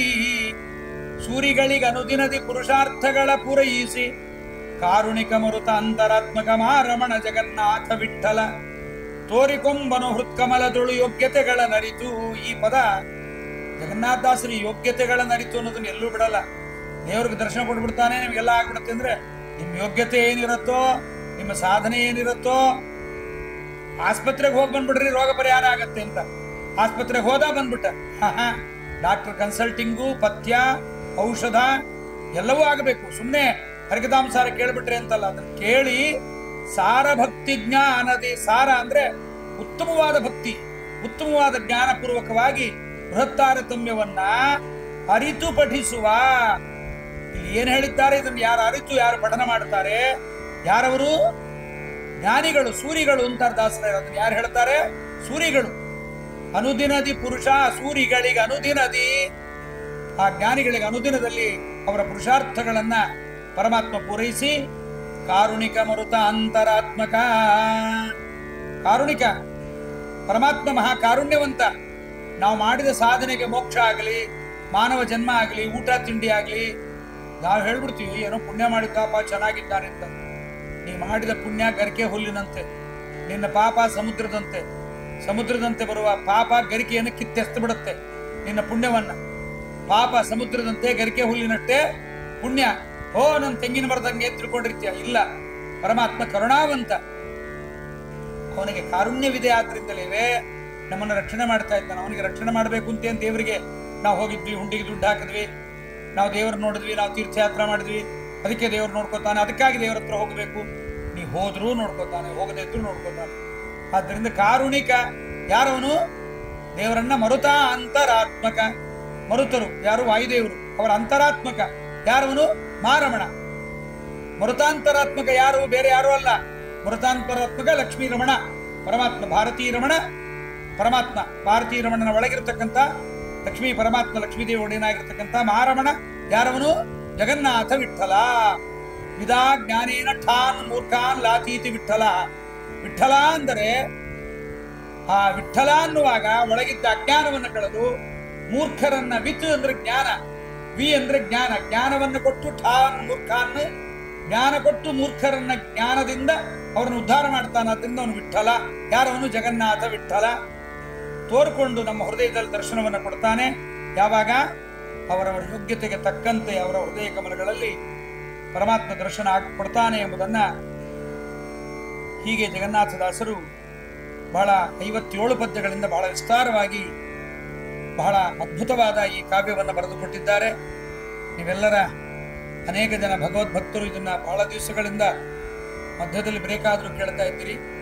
ಇಂಥ ಒಂದು ಹರಿಕಥಾಮೃತ ಸಾರವನ್ನ, ಬೃಹತ್ ತಾರತಮ್ಯ ಸಂಧಿಯನ್ನು ಕೇಳಿದ ನಿಮಗೆಲ್ಲರಿಗೂ ಸಹಿತ ಜಗನ್ನಾಥದಾಸರು ಹೇಳಿದಂತೆ ಪುರುಷಾರ್ಥಗಳ ಪೂರೈಸಿ ಸೂರಿಗಳಿಗೆ ಅನುದಿನದಿ ನಾವು ಈ ರೀತಿಯಾಗಿ ಪರಮಾತ್ಮನ ಸೇವನೆಯನ್ನು ಮಾಡಿ ಇದನ್ನು ಪಡೆಯಿರಿ. ನಿಮಗೆಲ್ಲ ಭಗವಂತ ಜ್ಞಾನಭಕ್ತಿ ವೈರಾಗ್ಯಾದಿಗಳನ್ನು ಕೊಟ್ಟು ಬೃಹತ್ ತಾರತಮ್ಯವನ್ನು ಕೇಳುವ ವಿಶೇಷವಾದ ಅನುಗ್ರಹವನ್ನು ಭಗವಂತ ಮಾಡಲಿ ಅಂತ ಪ್ರಾರ್ಥನೆ ಮಾಡ್ತಾ ಇವತ್ತಿನ ಉಪನ್ಯಾಸವನ್ನು ಮುಗಿಸೋಣ. ಶ್ರೀ ಕೃಷ್ಣಾರ್ಪಣಮಸ್ತು. ಹರೇ ನಮಃ. ಕಾಯೇನ ವಾಚಾ ಮನುಷ್ಯೇಂದ್ರಿಯರು ಬುದ್ಧ್ಯಾತ್ಮನಾವಾಂಶುತ ಸ್ವಭಾವಂ ಕರೋಮಿತ್ಯ ಸಕಲಂ ಪರಸ್ಮೈ ನಾರಾಯಣಾಯೇತಿ ಸಮರ್ಪಯಾಮಿ. ಹರೇ ನಮಃ.